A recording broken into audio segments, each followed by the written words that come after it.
All right, YouTube. So, I know in my last video, or I believe I stated in my last video that my copepod culture was going to be the next video. But I was just sitting here looking at the 10 gallon aquarium that my wife has here, and I just decided to cut the camera on. So, as you can see, we have two clownfish here. This is called well, if it'll stay in the frame, well, I guess we'll move on to the other one. The bigger one is actually called a Picasso clownfish, and the smaller one is called a bullet hole clownfish. Now, the bullet hole one actually has little black dots on the side of him that kind of, I guess, are supposed to look like bullet holes. If he'll stay still, maybe I could get a shot of it for you guys, but he probably won't. But the other one, like I said, is called a Picasso, and if you look closely, it has two little dots on its little cheeks, and that's what made me buy it for her. I said, oh, she'll definitely like that. So, once again, this is a 10-gallon aquarium. It's a tall, bold aquarium. And we got it from PetSmart. It was originally a freshwater tank, but we had to sit here and we were just like, why not? Let's see what happens. So, we're actually still using all of the equipment, the heater, the hang on the back filter. I know. The hang on the back filter. I did add an air sonar, as you can see. There's a power head in here, but the power head is way too strong. When I cut this power head on, these fish looked like they were in a riptide, like seriously, and I had to cut it off. So I really need to get it off of there, get it out of there, because as you can see, there's some settlements growing on it, and I just need to get it out of there because it's way too powerful. So the clownfish are doing a-okay. I put a little fake coral down in here to see if they would, sleep in it or whatever, but I believe it's too small for them.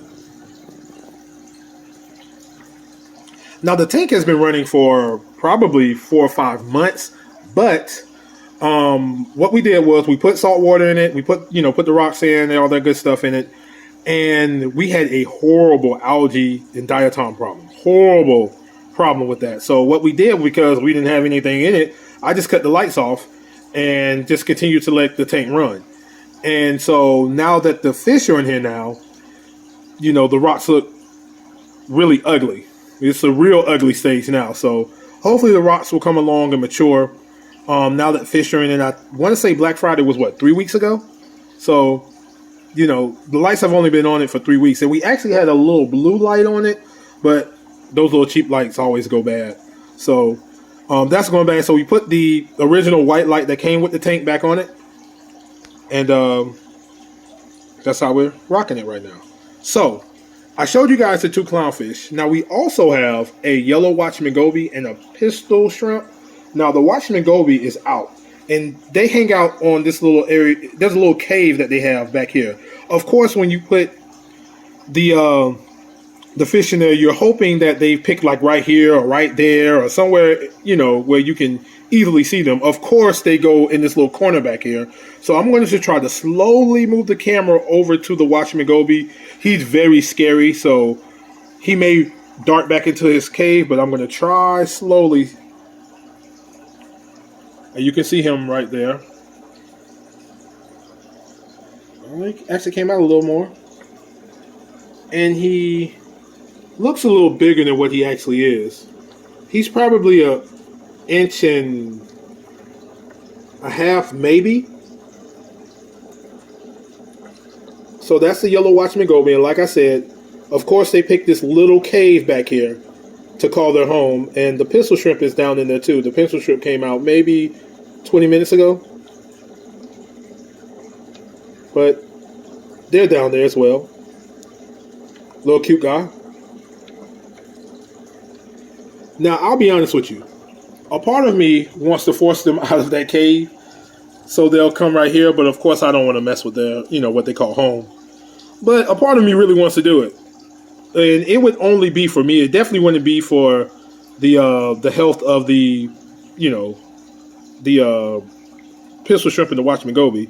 And look at the Picasso clownfish, just acting weird. And that's the crazy thing about clownfish. They are very weird fish. They're very hardy.